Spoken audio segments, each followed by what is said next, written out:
Howdy, partners, and welcome to Cowboys versus Ninjas. The show where we wrangle the most addictive stories. Pit samurai against gunslingers. In a showdown of epic proportions. And riding shotgun with me today, Is the sharpshooting Julia. a master storyteller with a knack for untangling. Even the most tangled webs of narrative. Julia, ready to saddle up for a wild ride. Through the world of samurai and secrets. Absolutely. My analytical six-shooter is loaded and ready to fire. Let's do this. You shared this story, The Viper and the Blade. and right from the start, It throws us right into the action. with the theft of this Komainu statue. But it's not just any statue, is it? It's like the heart and soul of this entire samurai clan. What does that tell us about the world we're stepping into? It's fascinating because it immediately establishes the stakes.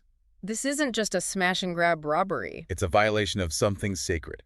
Something that represents the very essence of this clan's identity and power. The theft throws everything off balance. Right off the bat, we're in a world where tradition and honor mean everything. Now, speaking of honor, let's talk about our main players. We've got Masahiro, The stoic samurai who lives and breathes by the code of Bushido. and then there's Kiko.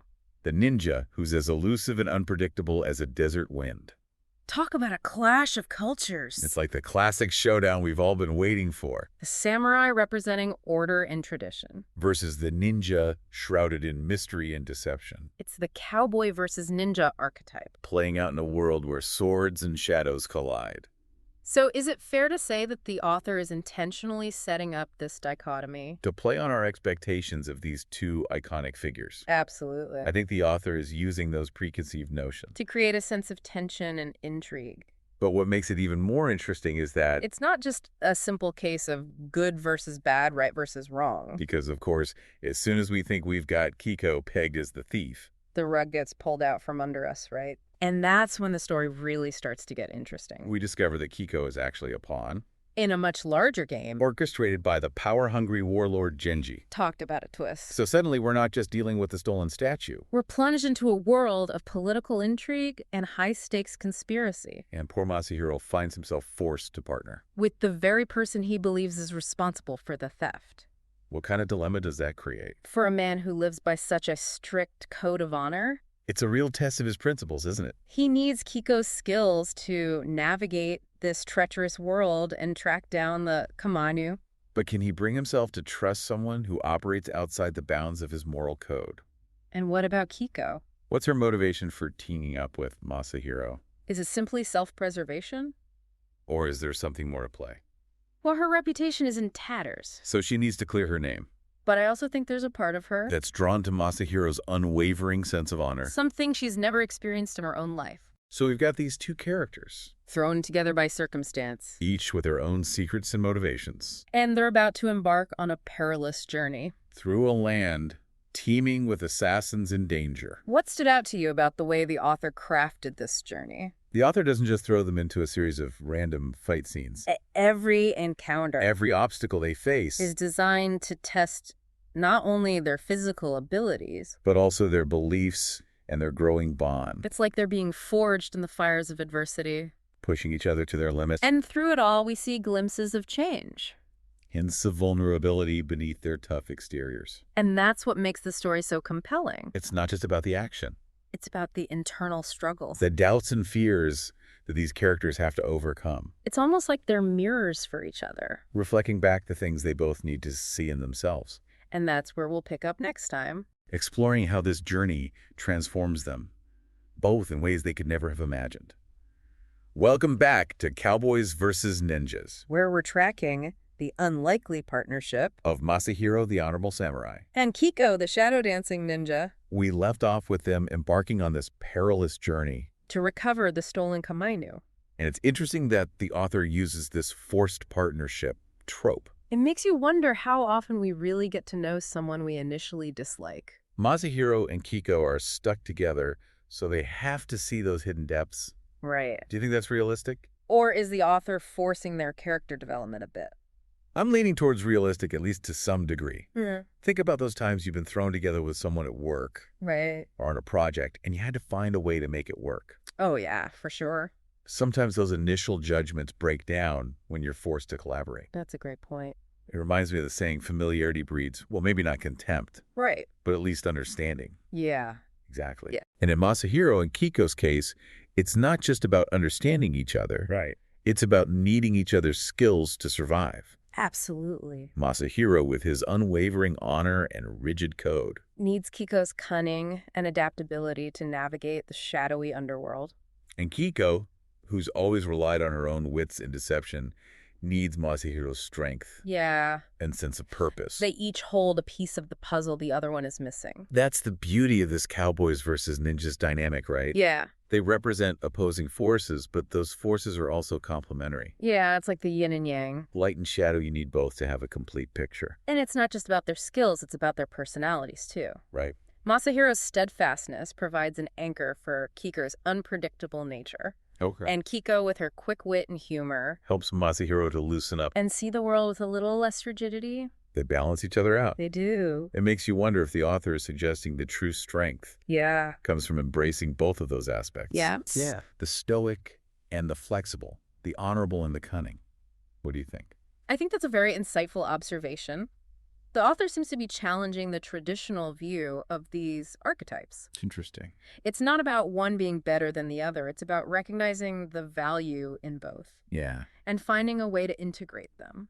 Speaking of challenging traditions, I found it fascinating how the author tackles the themes of honor and deception. Right. We usually think of them as opposites, but in this story, they seem to coexist, even intertwine at times. That's such a crucial point. Masahiro, despite his strict code of honor, Learns that sometimes bending the rules, even using a little deception, is necessary to achieve a greater good. like when he finally accepts Kiko's plan to infiltrate Genji's stronghold Right. using disguises and misdirection, Yes. it's a clear departure from his usual straightforward approach. And it shows real character development. He doesn't abandon his honor. He expands his understanding of it. To include flexibility and adaptability. And on the flip side, we see Kiko, a master of deception, demonstrate remarkable loyalty and selflessness. It challenges our preconceived notions about ninjas, doesn't it? She's not just a cold-hearted assassin. She's capable of deep devotion and compassion, It makes you wonder if those qualities were always there. hidden beneath the layers of self-preservation and cynicism. Perhaps they were just waiting for the right person to bring them to the surface. So we've got these two characters evolving. Their relationship deepening and the lines between honor and deception blurring. How does this all culminate in the climax of the story? Well, that's where the real fireworks begin, but we'll have to save that discussion for the next part of our show, Welcome back to Cowboys versus Ninjas. where we're locked and loaded for the thrilling conclusion Of the Viper and the Blade, as we've been discussing this tale. of samurai and ninja. It's really striking how their journey Mirrors that classic Western trope of two lone wolves forced together It's like the author took that familiar formula, and infused it with the exoticism of feudal Japan. adding a layer of cultural clash. Yeah, the philosophical depth. We get the thrill of the chase, the clash of swords. But also this exploration of contrasting values and ideologies. And speaking of values, we left off talking about. How the story challenges those traditional notions of honor and deception. Right. We see Masahiro realizing that rigid adherence to his samurai code. Could be a liability. In a world where the lines between right and wrong are blurred. He learns to adapt, to bend the rules. Without breaking his moral compass. That final showdown with Warlord Genji is a perfect example. Masahiro embraces Kiko's plan. A plan steeped in trickery and misdirection. To infiltrate Genji's fortress. That's not something the Masahiro we met at the beginning of the story would have ever considered. Exactly. And it's not just that he accepts the plan. He actively participates, even donning a disguise. He realizes that sometimes to uphold justice, you have to fight fire with fire. And what about Kiko? How does her character arc play out in this final act? We see Kiko, who's always relied on her cunning and ability to disappear. Step into the light, so to speak. She fights with a fierceness and loyalty we haven't seen before. Not just for the mission, but for Masahiro. It's as if his unwavering belief in her has unlocked a new level. Of courage and devotion. It's almost as if she's finally found something worth fighting for beyond her own survival, And that culminating moment. where she shields Masahiro from a fatal blow. Man, talk about a testament to her transformation. I felt the lump in my throat reading that part. It's a powerful scene that highlights the depth of their bond. And it's not just about romantic love. It's about mutual respect, trust, and the recognition that they've both changed for the better because of each other. So they defeat Genji, reclaim the Komainu, and seemingly restore balance to their world. But they're not the same people they were when this whole adventure began, are they? Not at all. They've both gone through this crucible of experience, faced their fears, and come out stronger on the other side. Masahiro is no longer bound by rigid tradition. And Kiko has found a sense of belonging she never thought possible. And what about that final scene? Where Masahiro actually smiles at Kiko. That's huge for a guy who's been all stoic intensity throughout the story. Right, it speaks volumes about how he's softened, opened up emotionally. And Kiko's response, a slight nod of respect, suggests that she too sees him in a new light. It leaves us with a sense of hope, doesn't it? That even the most seemingly opposite forces can find common ground, learn from each other, and forge a bond that transcends their differences. Absolutely, and that's the beauty of this cowboys versus ninjas concept. It's not just about the clash, it's about the potential for synthesis. For finding strength in the integration of seemingly opposing forces. So we've talked about honor deception change and this unlikely partnership that blossoms amidst chaos. What's the one thing that stuck with you the most from this story? You know, for me, it's that idea of transformation through adversity. Masahiro and Kiko were forced out of their comfort zones, pushed to their limits. And in that process, They discovered hidden strengths and forged a connection that neither of them expected. I think that resonates with all of us. We've all faced challenges that forced us to adapt, to rethink our beliefs, and hopefully to emerge stronger and wiser. And sometimes those challenges bring unexpected people into our lives who help us grow in ways we never imagined. Well said, and on that note, we'd love to hear from you, our listeners. What resonated with you the most in The Viper and the Blade? How do you see those cowboys versus ninjas themes playing out in your own lives? Share your thoughts. Saddle up for more epic adventures, and remember to rate and follow for more Cowboys versus Ninjas episodes.